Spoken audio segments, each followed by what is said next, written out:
Hey everybody, it's Aldo Gandhi, and I just want to let you know really quickly that our swag shop is reopened. DeepDishTees.com is where you go, and that's tees with T-E-E-S. Clever name, guys. They're the new home of our merchandise. You can get t-shirts, you can get caps, you can get coffee mugs, you can get hoodies, you can get all sorts of good stuff, and you'll help out the bar room with the purchase. So head over to DeepDishTees.com. The following program is a production of the Barroom Network. It is intended for all audiences. Doug Buffone. This defense sucks. This is moronic. John Buffone. Is Bill Lazor a good play caller, or is Matt Nagy such a bad play caller that it makes average look like Bill Walsh? Doug was behind the microphone first. He never held back. Very difficult to score when your offense is on the bench. When your defense is out there giving up 70, 80, 70, 64-yard drives. Now, it's his nephew, John, and there's no holding this Buffone back either. What the Bears are right now is what has been wrong with them for over 30 years. Just aim to be competitive and do your best to be average. And maybe we should just accept that, because the front office sure as hell did. I don't mind you getting beat. I got my ass whipped many times. But I tell you, I took somebody down with me. The games have been close because of the defense. Your offense, which you came in to revolutionize, has gotten worse as the years go by. It's Buffone 55, the John Buffone Show.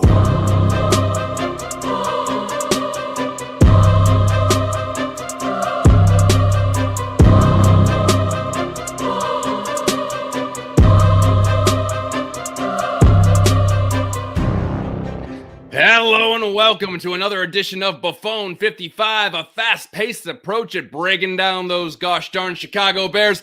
I'm your host, John Buffone. Alyssa Barbieri has the night off, so we're going old school, really old school, and we're bringing Aldo Gandia on to be the co-host. Aldo, how are you doing? You remember how to do all this? I think I do. We've got some competition tonight. I just saw Chubbs in the chat room say that the Chicago Bulls are on tonight, and so he doesn't know what to do, listen live on Buffone 55 or watch the Bulls.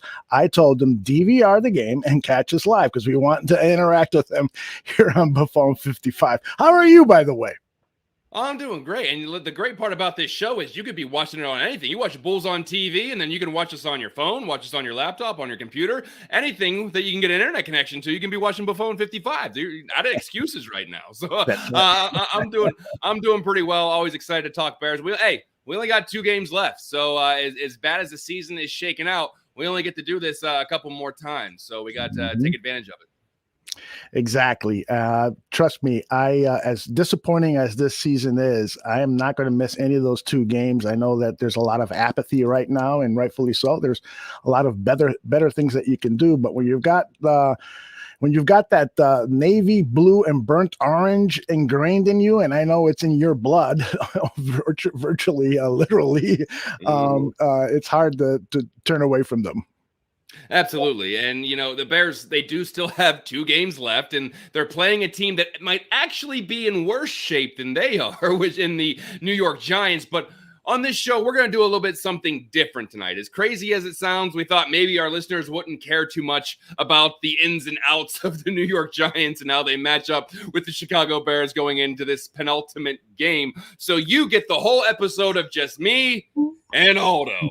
So just in case this is your first time listening, I apologize. But if this is your first time listening, Aldo, can you give these folks a rundown of how the B55 segment works? Absolutely. Well, the heart of Buffone 55 is the B55 segment. That's when I ask John 5 questions, and his responses must be completed in 55 seconds. The 55, of course, is John's way of paying tribute to the great Doug Buffone, his uncle, his mentor, and a man who played 15 seasons with the Chicago Bears and wore number 55. After that, we'll have our free-for-all, and we'll get plenty of comments from you in the chat room. So I'm really looking forward to that segment. John, only 2 games left in the season. You feel like you can finish the year strong with your B55 segment? We'll see if we can limp across the finish line just like the Bears will do it. Okay, let's get started. Question number one. John, the Bears won in a pretty fantastic way last Sunday at Seattle. As thrilling as it was, some fans are underwhelmed, like I said earlier. Were you one of those fans? And what do you think was the reasoning behind this? Your 55 seconds start now. I think. Look, I'm going to go anyway. I don't care. I tweeted this in the first half that I was watching the Bears game, but it didn't really feel like I was watching the Bears game. I should have been bouncing off the walls with that finish, a classic Nick Foles game-winning drive, and a ridiculous two-point conversion grab by Demir Bird that clinched a victory on the road in the snow, but I didn't have that reaction. Don't get me wrong. I was thrilled they won, and I was happy, but I was a little upset with myself for not being more excited. Maybe I was still in Christmas mode and I was distracted, or maybe because I was watching a team with a quarterback that might not be here next year and certainly won't be the starter, with a head coach that won't be here next year. And by doing all this, they improved to 5-10. I don't know how they did it, but the 2021 Bears have completely sucked the life out of me. I don't consider myself less of a fan because of this, but it was just a really awkward feeling at the end of a Bears victory. Just different. Yeah, I agree with you. I mean, throughout the game, I was commenting on social media how ugly the field looked, and the picture image on television wasn't great, and the game was so sloppy. You know, actually, I sent out a link that I prepared about 20-30 minutes before the game, welcoming people to visit us on Bear Football. And I wrote, do you want to commiserate with us? Because I thought they were going to lose. I thought the game was over with.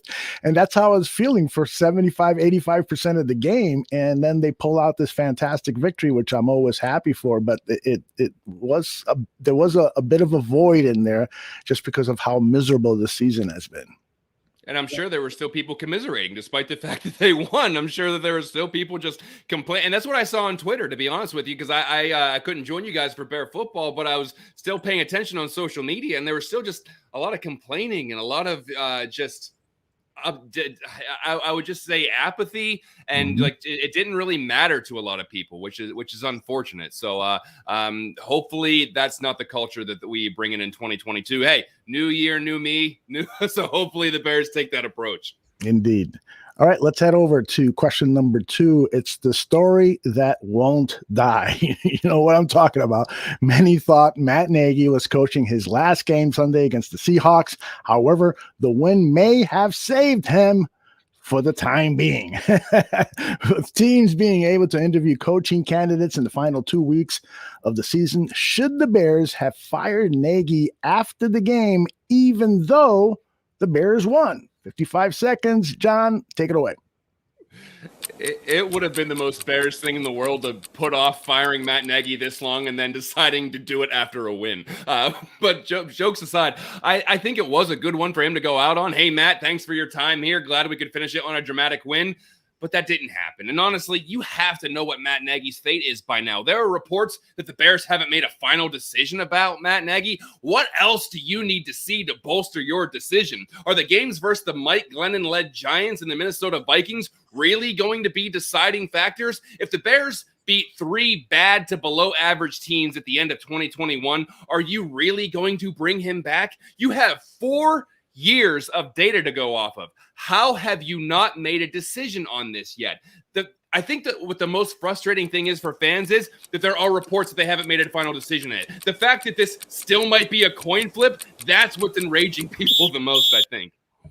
Yeah, I agree with you. Although, you know, I thought that report about the Bears not making a decision, I thought that was, come on, it's ridiculous. But I remember last year in that January press conference where, correct me if I'm wrong, but I'm pretty sure McCaskey said that they had just made a decision on the fates of Pace and Nagy a few days earlier. So they have a history of taking it down to the limit. At least that's what they publicly say about these big time decisions. And if that's why if that's true, I think that's again part of the problem. There's no conviction, no They should have weeks ago said, okay, let's start our plan, our succession plan, because these guys just certainly aren't doing it. I mean, if they really are waiting this long, it's another count against them in terms of a management team. Well, this just goes in line with everything we've always talked about of them just making these quick decisions at the very end and then not taking care of things on the back end, like making like we talked about last night on the Bear debate. Yeah, you might want to say it was a win cutting Kyle Fuller because of how he's performing in Denver, but what was your contingency plan? What was your to go into the season with 4 cornerbacks and then cutting a guy, then bringing him back up, and Xavier Crawford and not playing Thomas Graham, and then your Desmond Trufant doesn't work out? Like, what was the actual plan there? So that if they actually are taking this down to the wire, it would go in line with everything that they have been doing for the last, we'll just say a couple decades, but it's just like, let's just make a decision and, consequences be damned. This is what we're going to do right now. And you know what, don't worry about that. We'll just kick the can down the road, which is what we see with the void year contracts, but I'm not even going to get into that. But still, it's just, it would make, that's why I think why fans are so on edge, because they know the franchise. They know the chairman. They know who they're dealing with. So the fact that it hasn't happened yet, not to say that because they haven't fired him yet, they're not going to fire him in January, but the fact that he's still there, there's still that outlying chance where fans are just like, they can't, right? They couldn't, right? But you never know. That's right. J-Rock with the awful reminder that the Bears let Mark Trestman finish the year. They certainly will let Nagy finish the year. What do you think, though, John? If they get blown out against the lowly Giants at Soldier Field, do you think that they'll get a head start on this coaching search and expunge Matt Nagy from our memories? Well, listen, obviously, if they don't do it after this game, they're going to let him finish the season because there's only one game left. So I would say, I don't know if it's been a kick to the butt for them, but seeing all the coaching candidates that Jacksonville has been reaching out to and who they want to interview, and not saying they're going to steal the Bears, favorite candidate, but it could happen where, they're already talking to people. They're already asking for permission to talk to Dan Quinn and Kellen Moore or Byron Leftwich, like all these guys that are potential head coaching candidates. The Bears are going to have to do that after the season if they don't decide that they're going to move on from Matt, or if they decide they will move on from Matt Nagy, but not until January 10th. So if they do get embarrassed by the Giants, which I honestly cannot see. The Giants are a bad football team. The Bears are bad, but the Giants are worse. So to your point, if they do, then I think there's an actual possibility there where it's just like you got blown out at home by a team that is worse than you, who probably wants you to lose because they have your draft pick next year. But I think that may be the only scenario. If they lose a close one or win a close one, then he's here for another week. But at least we'll see. Yeah. One of the reporters who follows the Giants posted this. Giants ownership is beginning to accept that a full blow up may be needed. Things are spiraling out of control with massive unrest from fans and many unhappy players. The public feud between current staff and ex-scouts has also left ownership feeling deeply embarrassed. I don't know. That sounds like the Bears in some respects, right? Yeah, I was gonna say, welcome to our world. At least you have a couple Super Bowls in recent memory to fall back on. But at the same time, that report came out that the Giants plan on bringing back Joe Judge and Daniel Jones, the quarterback. So if you're a head coaching candidate and you're coming in and you're, or I should say, if you're a GM candidate, because the idea is they might be getting rid of Dave Gettleman in New York. And so if you're a GM candidate, you say, hey, why don't you be the GM of the Giants? You have to use our quarterback and you have to use the head coach, but go ahead, make it your own. I don't know. I mean, there's only 32 of these jobs, so somebody is going to jump at the opportunity. But if it comes down to the Giants and maybe the Bears, where it's just, hey, you're going to be able to pick the coach and you're going to be able to have full control over personnel, then maybe that opportunity seems a little more enticing. So I don't think a GM wants to come into a situation that says you're using that quarterback and you're using this head coach, but go ahead and do everything else. Kind of hamstringing the guy. Yeah, indeed. Ron has an interesting point. He says, if anything, that win against Seattle should drive the nails deeper into Matt Nagy's coffin. There are too many guys playing due to COVID that were not given an opportunity before. How are these coaches evaluating talent? Yeah, I mean, and I think that also is, you lost all of these games with the guys you anointed as starters. Yeah, there have been some injuries, Khalil Mack and so forth, but nonetheless, you lost all these games with the team that Ryan Pace and Matt Nagy proclaimed was deep heading into the season. So I agree with Ron that the Seattle results really shouldn't do anything to salvage, even entertain the thought of salvaging Matt Nagy's career in Chicago. And it's not like the Seahawks are a good team this year. Like they could be heading for some changes themselves. There's this. It seems like it's coming to a head where they're going to have to either keep Pete Carroll or keep Russell Wilson. That doesn't seem like both of them are going to be in town together. Maybe they put one more. Maybe they do their own last dance in Seattle. But something's coming to a head eventually where that team is going to have a little bit of a shakeup. So it's not like they went in and they beat a juggernaut at the end of the game where they didn't go in and beat the Packers. They didn't go in and beat Kansas City. They beat a team that also is not making the playoffs, and I believe have the same record now. So let's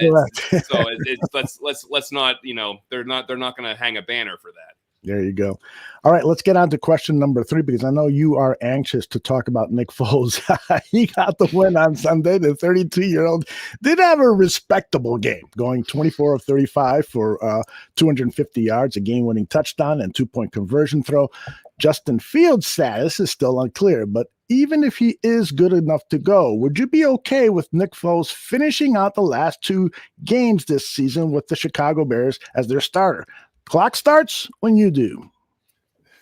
I love myself some Nick Foles talk. I've admittedly been a coward on this topic, so I appreciate you putting the pressure on me here. I guess I'm just going to get my feelings out here. Would I care if Nick Foles started the last 2 games? No. Do I think getting NFL reps and getting more accustomed to NFL game speed would be beneficial to Justin Fields? Absolutely. But even if he is remotely hurt, if he is not 100%, I would want him to heal. I don't want to risk anything that could hinder his off-season development, his off-season program, his offseason schedule. I don't think he is in dire need of getting more reps to understand the Matt Nagy playbook for obvious reasons, just like Trubisky didn't need to get any more crash courses in John Fox's Dowell Loggins offense in his rookie year. So once again, I guess I'm hugging the fence here because I see the benefit of a rookie getting exposure to the game, but it would be more beneficial if he were getting reps in the system that he's actually going to be running next year. If he's 100%, get him his reps. As a fan perspective, it's more fun to watch him than Nick Foles anyway. Yeah, I agree. I mean, it's going to be ugly either way. Even if Justin Fields is in there, which I hope he is, you want to see him progress. You want to see him do some of the basic things better and stuff, but it's still going to be an ugly way to finish the season, even if he's in there, because of how demoralizing it's been. And there's still going to be questions about whether Matt Nagy has, ruined the guy and is sending him out there to get injured and stuff. It's just not the most pleasant. It's certainly not a Hollywood ending to this Chicago Bears season.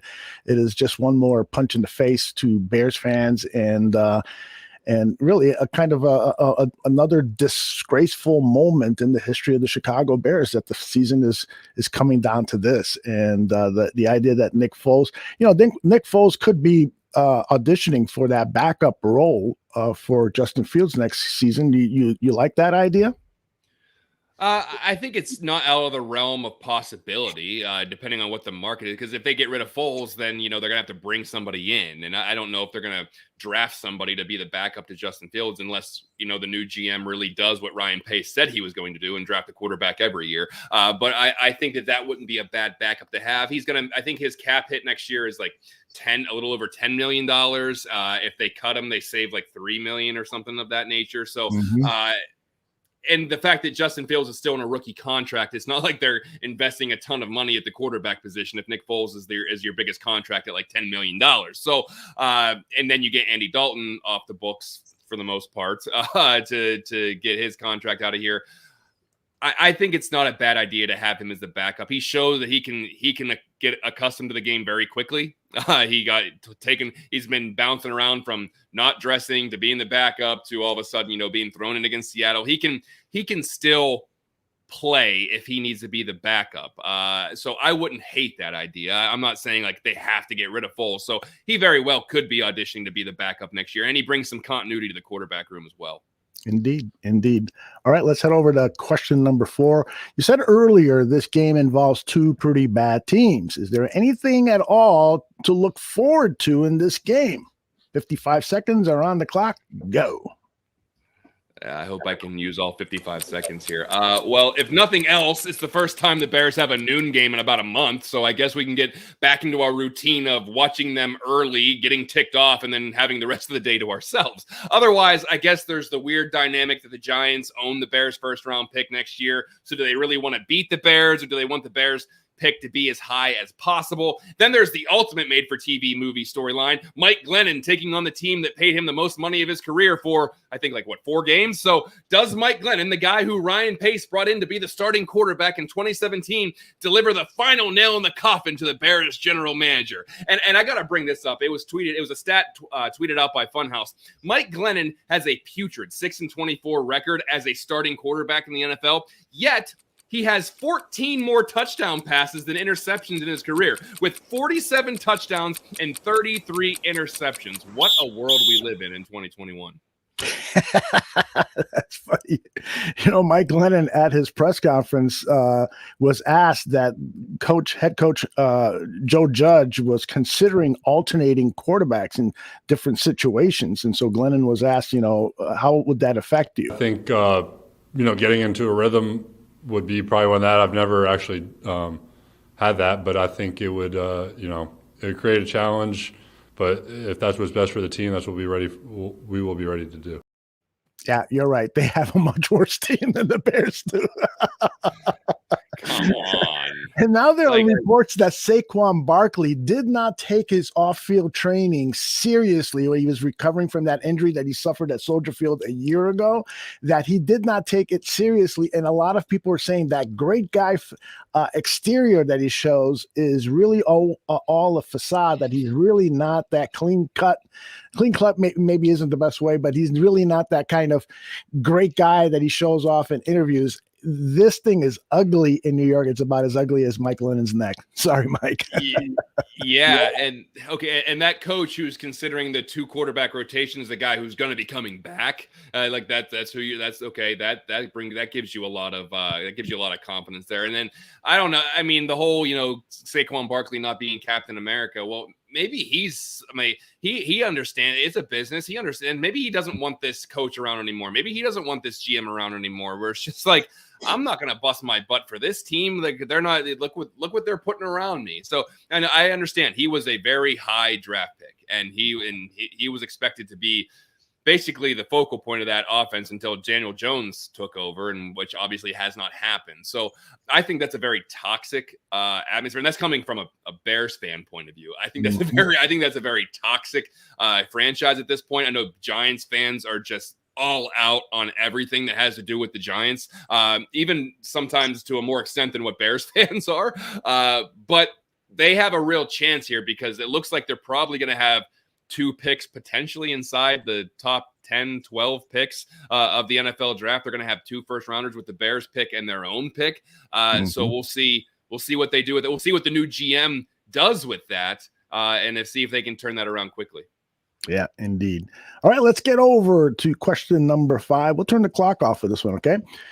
A big factor in last week's game was the weather. There was snow all over the field, and it clearly impacted the players from both teams' ability to run, change directions, etc. Many football fans love it when the elements play a role in the environment, but others think that a controlled environment, like a dome, playing inside of a dome, is the best way to determine who is the best team. What is your take on this? Again, the clock is off. It's all yours. Oh, I am 100% on the side of weather. Dealing with the elements in a football game is the ultimate encapsulation of life. You can be the best, well-polished person in any industry, but if you can't adjust to the unforeseen, if you go off the rails because of unpredictable situations, then you are not the best. If you can only operate within a very controlled situation, that's a very big detriment. The best people are the ones who can make winning hands out of the cards they're dealt. Anyone can be a good poker player if they always get pocket aces. But if you're a person that can rake in the pot with a pair of fours, you're the real boss here. If your team is more talented, bigger, faster, stronger than your opponent, but you fall apart when it rains or it snows or it gets a little cold outside, then you're not the better team. I would argue that it's the elements that actually show us who the real winners are. We'll be back with more Buffone 55 right after this.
Welcome back to Buffone 55. John Buffone alongside Aldo Gandia. We're going right into that Buffone basement segment where it's a free-for-all. We talk about anything and everything. Sometimes it's not even about the Bears. But before we jump in, we want to send our continued thoughts and prayers out to the Jeff Dickerson family, ESPN reporter, Bears beat writer, just ingrained in the Chicago sports media for so long. Just a very sad situation. And obviously thoughts and prayers to his son, Parker, 11 years old, losing both parents to cancer. So there's a GoFundMe page out there. Adam Schefter has retweeted. They've gotten over $500,000 so far. Be sure to check that out. Great. That's great to see that. But obviously still just thinking about everyone involved in that situation. Also, John Madden, another legend that passed away yesterday as well. Basically, you could say 3 Hall of Fame careers in coaching and in broadcasting and in sports media when it comes to the video game. Something that has become an icon throughout all college dorms across the nation. And so that's how my college roommates and I stayed in touch, and we still stay in touch. We have a Madden franchise online. We buy the new one every year, and we play against each other. We build our own teams, and that's how we continue to talk, even though a couple of them still have babies on their shoulders now and they're trying to play with all this stuff. It's Madden that brought us together, and so rest in peace to John Madden and obviously Jeff Dickerson. So Aldo, let's move on to some Bears talk now. It's hard to have real takeaways from a game like we saw against Seattle. Yes, they won. It was a gutsy performance. They go for 2, gutty call by Matt Nagy. But with Nick Foles in there and Matt Nagy most likely not being the coach next year, is there anything you can really take away from that? I'm not talking about do you feel good about it or anything? Is there anything as a analytical part that you can look at that and say we can take that away from this game? Yeah, I think a couple of the players talked about it in the post game press conferences and earlier this week. It's about putting on tape stuff to prove to the Chicago Bears that you deserve to come back. Particularly knowing that there's a 99% chance, maybe even higher than that, there's going to be a new coaching staff. So you want the new staff is going to come in there and look at every play from every camera angle available, and they're going to grade all of these players. And so certain players are going to get grades. Like, for instance, Eddie Goldman. Where are you, Eddie Goldman? What have you been doing lately? And so his assistant coach, who is actually not going to be an assistant coach next season for the Bears because he's already accepted a job elsewhere, knowing what's ahead, that there weren't going to be jobs available here with the Bears. He said that this offseason is one of the biggest, probably the biggest of Goldman's career, because he's got to prove that he is mentally in the game and that he is in shape to play football for 17 games. And that was a direct shot at a player, a valued play of this defense. He's a huge run stuffer. And so when Eddie Goldman is not playing well, it truly is a huge challenge for this defense to stop the run. Go back and look at what some of these games where the opposing team has just rushed the hell out of the ball against the Bears defense. Some of that has to do with Eddie Goldman being blown out of the way, creating holes, and that just didn't happen when Eddie Goldman was playing at his best. So where are you, Eddie Goldman? Do you really want to play for the Chicago Bears? And if you do, this Sunday against the Giants would be a good time to start proving that you should be on the roster next season. Yeah, and I don't know where he's at with his contract right now. He did sign a relatively big deal. Yeah, and so he was mentioned a few times as it could. I mean, his trade value is not great, and so I don't think you could cut him, even though his cap hit next year is 11.8 million, and then the dead cap would be 5. So if someone comes in and says we're gutting this team, we're just trying to get as much cap space as possible, you do save $6 million by cutting Eddie Goldman. I just don't think you will. I think this is a guy that's still is I think only 20 or almost about to turn 28 years old. You got to see if he's going to be re-inspired with a new coach, a new scheme, a new culture, hopefully. So I hopefully that they can get that turned around. But you're right. It is guys saying, knowing that there's going to be a new sheriff in town next year. So you want to make a good impression with your tape down the line. And that's one of those guys where at least I've kind of made my mind up on is not going to be here next year. It is Allen Robinson.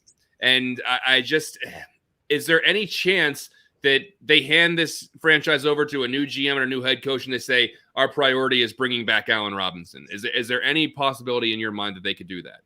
I don't think they would state that it's a priority, but I think that they could quietly be working behind the scenes to get a friendly deal with A-Rob. His market value has dropped considerably. So the $20 million that he was seeking for next season and beyond is not going to happen. And so maybe the Bears will come back to him with an attractive contract offer that no other team is going to match. So there is that possibility. The one big strike against Allen Robinson is that there seems to be absolutely no chemistry with the quarterback of the future for the Chicago Bears, Justin Fields. So, unless some coach and some coaches do that, they look at something and they say, I know it's impossible, but I'm going to try it anyway. I'm going to establish a connection between that quarterback and that receiver. But they hate each other, coach. No, I'm going to do it. And so that could happen. Yeah, that's exactly what I was going to say. I think a new GM and head coach say, well, do we want – if you look at last year, this guy had absolutely no chemistry with the guy who we want to be our quarterback for the next 15 years. So is that really something that we're going to really, take a shot on? Or even if they get a friendly deal at $12, $13 million a year, if he has absolutely no chemistry with the quarterback, that's still wasted money because you're expecting him to be a big contributor.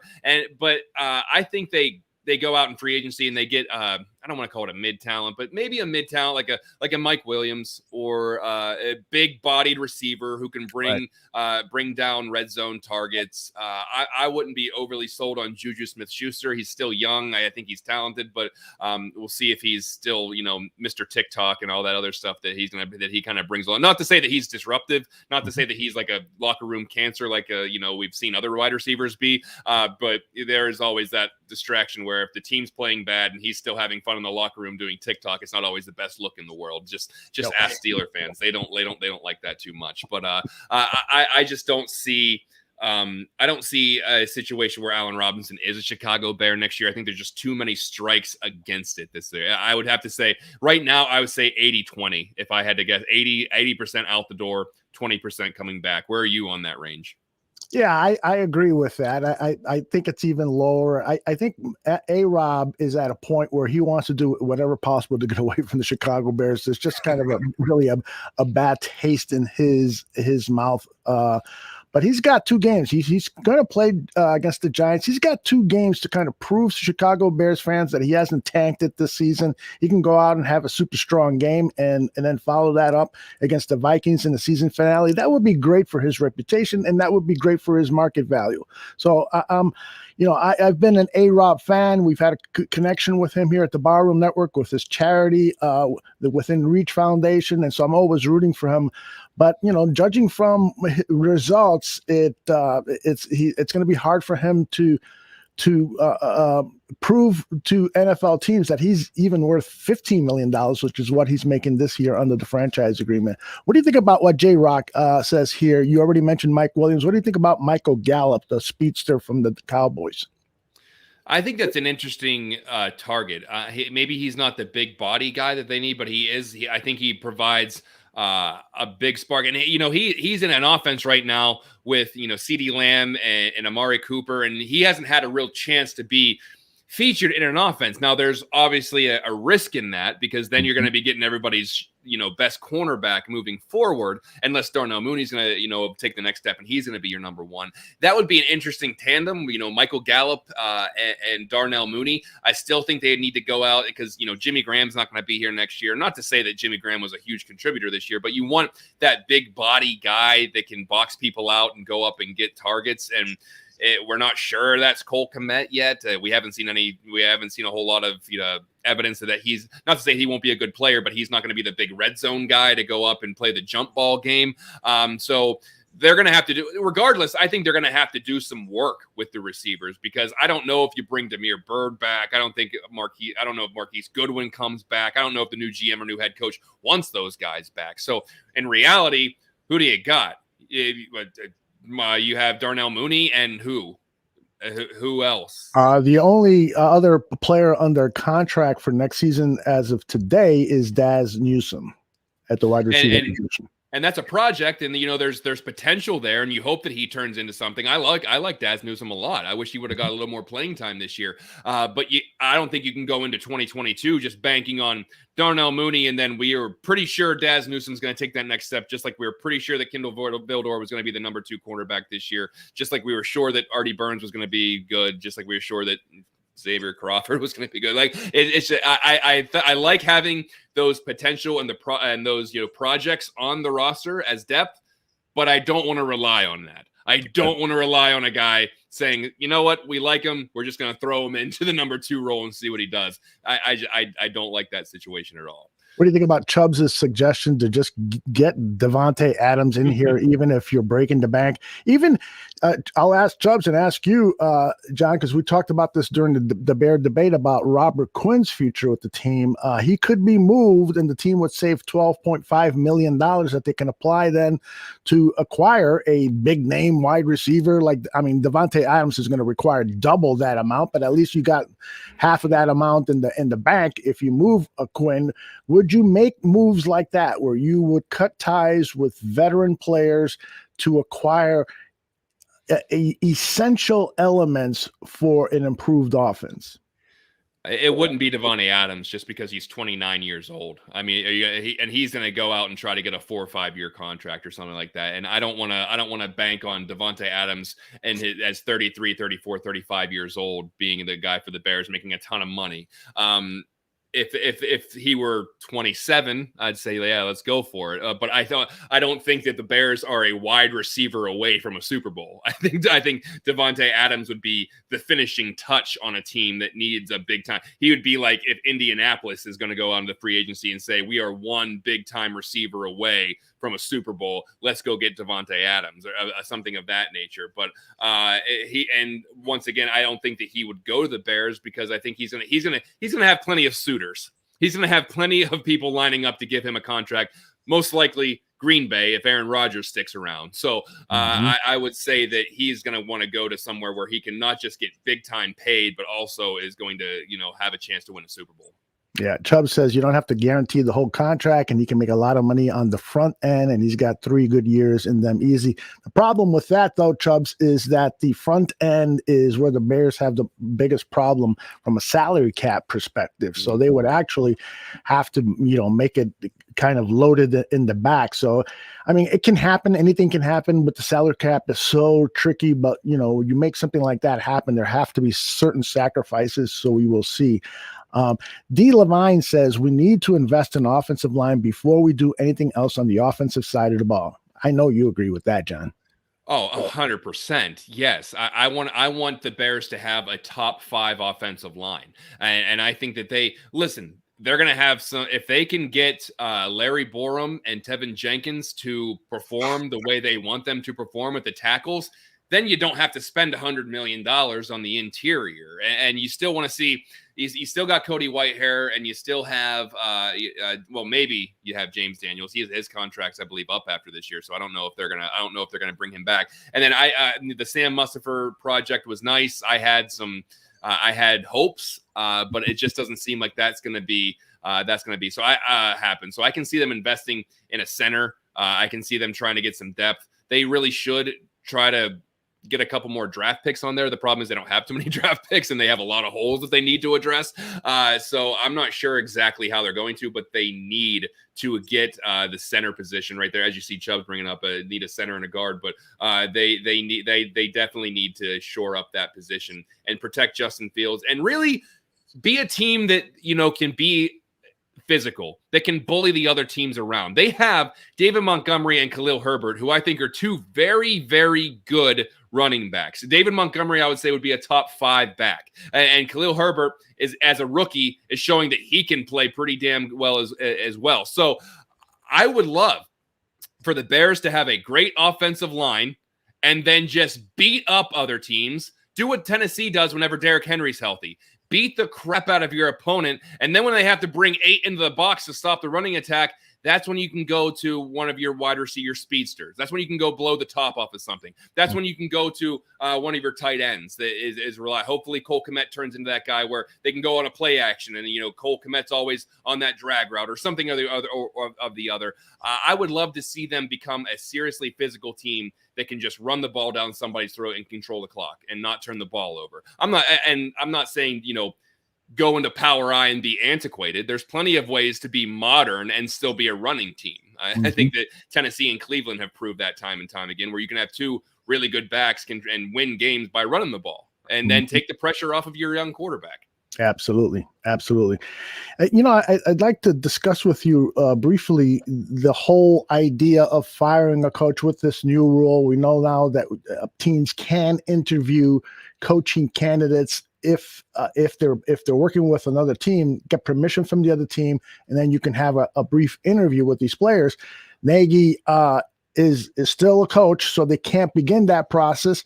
But here's what Brad Biggs of the Chicago Tribune said. I actually played this clip on yesterday's Dan and Aldo show, and I wanted to share it with you to get your thoughts. Brad doesn't think it's a big deal to fire Matt Nagy right away. Number one, I don't know that this 2-week window to begin an interview process early is everything that maybe people thought it would be when they first learned about it.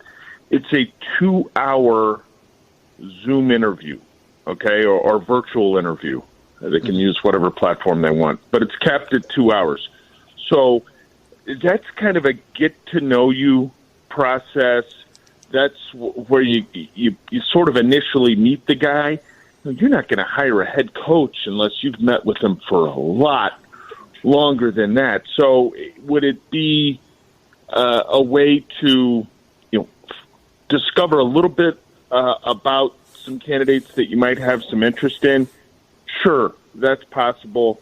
And you could put guys on a list of, hey, we really need to double back with these candidates that were impressive in the Zoom. But I don't think the process is quite as beneficial to teams making a move as some expected. And in the Bears case, what I've said kind of all along with this is, who is running the coaching search? If it's Ryan Pace, okay, and you're going to make a coaching change, you could go ahead and do that yesterday. You could do that today. You could do it tomorrow. But I don't know the answer to that question, and I think some expect that the Bears have bigger decisions to finalize before they launch into a coaching search. Your thoughts? One, if they are going through these big, deliberations of what these big changes are going to be, what are those big changes? Is it Ted Phillips moving away from everything that he touches right now? I don't think it's going to be a shakeup in the chairman, because unless that is, and then it doesn't have to go to a board vote to change or upend a chairman. So I think that. I think he kind of made my point for me when he said you can interview people and get a feel for people and figure out who you're going to double back with. If you already know your coach is gone, then why wouldn't you do that? Why wouldn't you start the process earlier? I mean, at least you can start weeding out who's not going to be your coach. I think Dan Quinn said he's not going to interview for the Jags job. So that I think that you already know you can cross them off your list before the season's already over. You're taking care of some of that you're taking care of that grunt work, that leg work you have to do at the end of the season. So unless they really don't know what they're going to do, maybe they're just so stuck on, okay, we know we're firing Matt, but we don't know if we're firing Ryan Pace. We don't know if we're letting Ryan Pace go or if we're elevating him to a different part of the front office or what we're doing here. So it's just weird to me that if you already know what you were going to do, why would you not put the wheels in motion? Why would you not already try to have that too? You think that 2 hours isn't like a 1 minute phone call? You get to really know somebody in 2 hours. You can at least understand their personality traits and see if they're going to fit in. If you want to bring them back for another interview, I think you need to be able to do that. So unless they are really on the fence about not sure if they're bringing Ryan Pace back, or not sure if Ted Phillips is going to be around, or if he's going to retire, or I don't think he's going to retire, because I think he really wants to have his hand in this Arlington Heights deal. But I would say that unless they're really going to start chipping away at the top, this should have been in motion already. Yeah, I agree. And Todd Bowles was on the list of coaches that the Jags were going to interview. So I don't know if he's accepted that interview or not. But here's a guy that you would hate to lose at least the opportunity to talk to him. I mean, this guy's been around. He's been an NFL head coach. He's very, very well known around the league.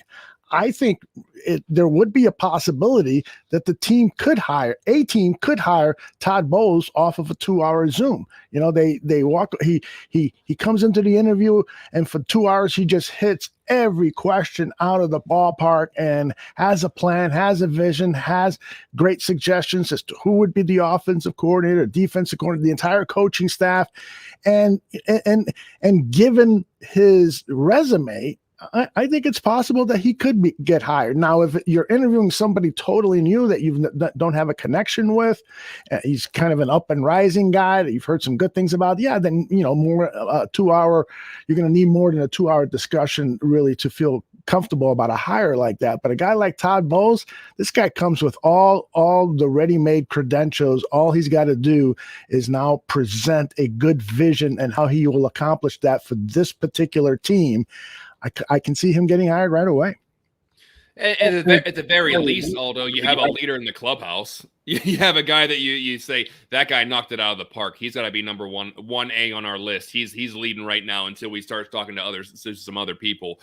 So I think there's actual real benefits in doing this now.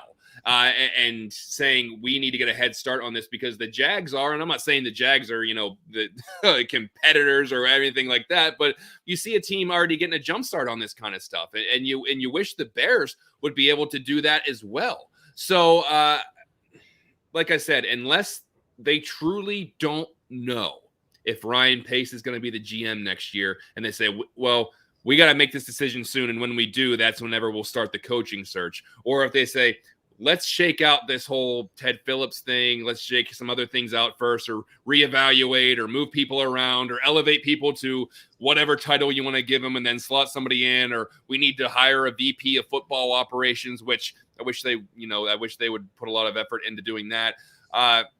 With the Chicago Bears, it's hard to tell, because they always act like they're guarding the nuclear codes, and at the same time, you always expect them to screw up. So it's just like at the end of this, we could be holding the same cards we're holding right now, and that would be the worst case scenario. But you just never know. You just honestly do not know.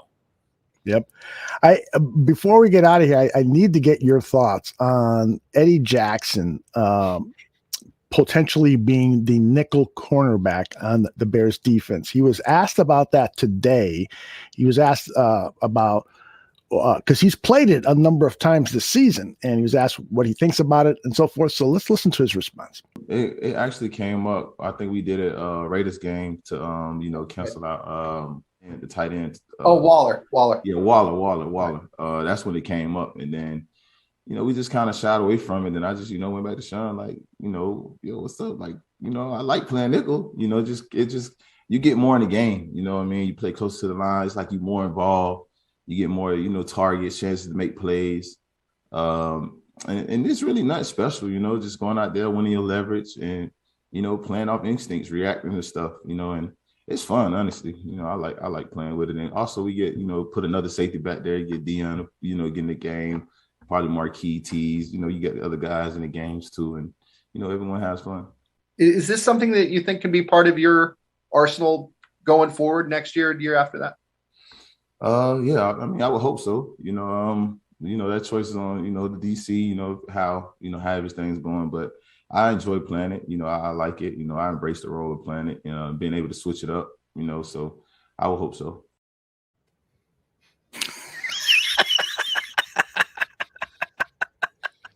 Listen. I'm going to be diplomatic in this. I appreciate him willing to move around and contribute and be, in different positions. However, it just talks like everything's just so easy on the field. Remember, anybody can tackle. He's like, oh, it's really nothing to it. You just get in there and you cover. It's like why is everything so easy? Yet the Bears can't do anything. Why is every position so easy? Listen, what?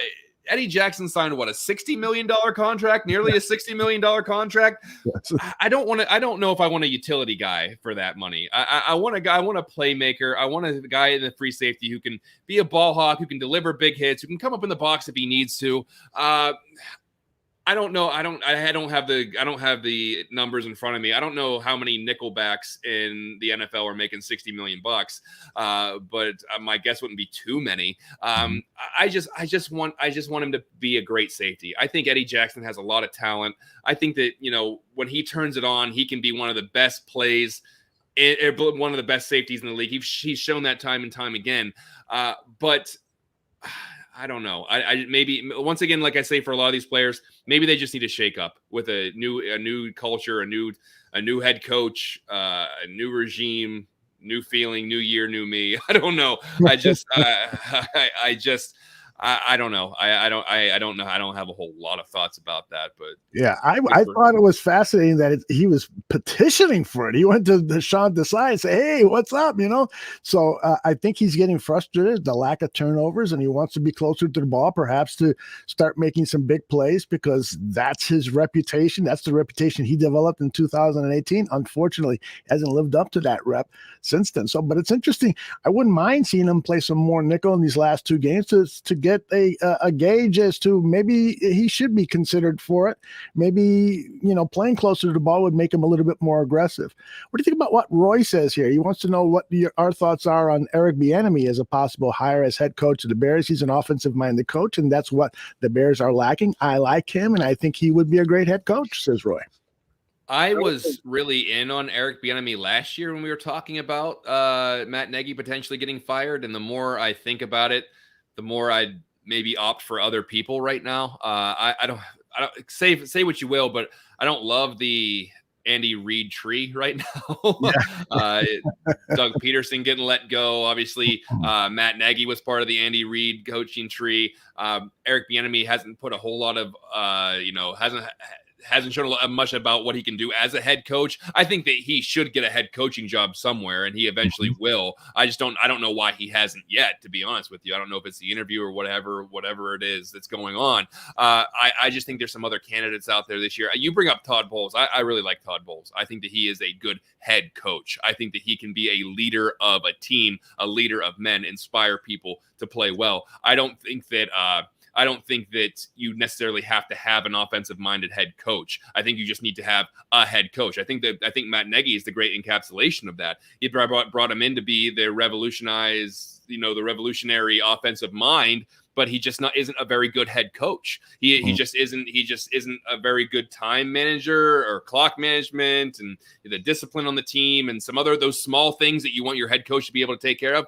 He just doesn't do very well. So I would say that bring in a head coach who can be the leader and then can have a good offensive coordinator that can work with Justin Fields. I know that brings on the risk of your coordinator eventually being hired away for a head coaching position. I understand how that works, but I think that they just need someone in there that can be an adult. And I'm not saying that Matt Nagy's not an adult. I say that in a way that they need a guy who can just be that leader and everyone can look up to and say, that guy knows what the hell he's doing. Whenever he talks, I listen. That they need that kind of presence in the locker room. I think they've been missing. Trestman wasn't that. I don't know how much John Fox was that. I know that Nagy is Mr. Rah-Rah clap on the sideline guy, but I don't know how many grown men look at that and say, when he talks, I listen. I'm going to take what he says to heart. I think that they really need someone who is just going to hold everyone accountable, who is going to say, these are the actual goals. Because, we don't get those from the front office. It says, so these are the actual goals that we have to achieve. We want to make the playoffs. We want to win the division. Whatever it is, set actual goals that you have to achieve. So I think there's a couple of those guys out there, and then you can bring in a really good offensive mind to run the offense. Eric Bieniemy, I think, is a really good offensive mind. I want to see somebody, and he could be a great head coach. He really could be. I don't know. I just think that there's a couple of guys out there that could be a better head coach leader at this point. I wouldn't mind him running the offense. I just don't know about head coach. Yep. I think the key thing here is that they need to bring in a head coach who knows how to be a head coach and has proven he knows how to be a head coach, as opposed to Matt Nagy, who for the first 3 years, he kept saying things like, I'm still learning. Well, we don't want to hire somebody who's still learning on the job. We want somebody who can come in and immediately get to work on installing a program that has had some success, that has won in the big time, and that everybody can be comfortable and confident that this is the right guy, as opposed to everyone starting to do research. Well, where did he coach at before? What did he do? What was his responsibilities? We want a recognizable name and someone who is ready for victories. And my last question for you, I think we need to get out of here. Do you think this is retool or rebuild? Do you think there's a chance to get going? Look, the NFL, and I said this last night, the NFL is the ultimate luxury of being able to go worst to first, because of the way that the structure of the league is, salary caps, everyone has to spend the same amount of money. You can really retool quickly, and you can become a contender pretty quickly. Whenever you hear a team rebuild, if you're in year 3 of a rebuild, you're not in a rebuild. You just stink. Teams can rebuild pretty quickly. You look at some of the parts on here. We were sold on the last 2 or 3 years that this team was in win now mode, and that's unfortunate because they did invest in some aging people like Danny Trevathan, and the other ones are. So you go and you get Robert Quinn, and who has been playing great, by the way. But you have players like Khalil Mack, and you give these to Akeem Hicks, and you give all these players the money, and they're not exactly spring chickens. And I think as of right now, the Bears are the oldest team in the league by average age. I think they're at least top 3 as far as average age. So they have players on this team that can be part of a playoff team. And we've seen that, and we've seen some great play out of this team. I just don't know how quick that turnaround can be. And that comes down to who's constructing it, who's putting the roster together, and who can make the most out of the assets that they have. Because then a new GM may come in and say, we don't have a lot of draft picks. Salary cap doesn't look great. We maybe need to sell some things off, and then we're all in on 2023. Because I think in the NFL, you could have one rebuild year. And you see what the Lions are doing. They're going to have 2. They're going to have a bunch of first-round picks, and they have some young talent. The Lions might not be terrible next year. They might actually be a formidable team, not a world beater, but an okay team. And the Bears, who are starting at a higher point than that, might be able to turn around and be a playoff contender next year if they get the right people in there running the show. So I don't think that you need to do a, get rid of everyone, absolute rebuild. We'll see you in 2025. I think that you can patch things together and really address some things, and this team can be a contender. Yeah, I agree. They can be a contender. The key being Justin Fields. If Justin Fields can immediately turn things around and start performing like those, what's the word? Those quarterbacks, those key quarterbacks who win games for you during the regular season, and he could potentially get there really quickly. But will he next season? That's to be seen. But if Justin Fields comes in next season and throws for 35 touchdowns and has less than 10 interceptions, then all of a sudden you're going to see an offense that will be thriving and a defense that should have enough pieces to keep them in every game. And yeah, you could see a turnaround. Justin Fields is the key, and so you need to support him with the absolute best, and that starts with a general manager who's going to get him the pieces he needs, and a coach that's going to install a scheme that is appropriate for his skills. A franchise quarterback covers up a lot of blemishes. You've seen it up close with Ben Roethlisberger, and we've seen it with Green Bay with Aaron Rodgers. Absolutely. It makes up for a lot of holes. If you have that guy that's going to be your guy for the next 10 years, and he is a top 10 talent, top 5 talent in the NFL, that makes up for a lot of problems. And so whatever the Bears, if the Bears have some holes in some other places, having that elite quarterback on a rookie contract will make up for a lot, and you'll be able to see that next year if Justin Fields does take the next step and the GM puts a little more talent on the roster. A little more depth would be nice, so whenever somebody gets hurt, they don't have to go get somebody who's working at Arby's to play. But that's yet to be determined. There you go. All right, you want to pull the plug, or anything else you want to cover? No, I think that's about it. I mean, that we avoided talking about this game as much as possible. So we did our best to entertain you by not talking about the actual game on Sunday, because it's going to be honestly, outside of the Giants fan base and the Bears fan base, if you got this game locally and you weren't a fan of either one of these teams, would you just be incredibly disheartened that you have to watch this game, because there's nothing at stake here, really? My first question would be, what movie you want to order? Like, really? All right, get in the car. We're going. I don't know where we're going, but we're driving there for 3 hours, and then we're gonna wait till Sunday. Exactly. Yeah, this is going to be perhaps the ugliest game of the season. And it's unfortunate that 2 of the 3 biggest markets for the National Football League have such putrid teams as the Giants and the Bears too. That's sad. I'm surprised it's not on Monday night. To be Please stop. Because you saw what the ratings were for the Vikings Bears.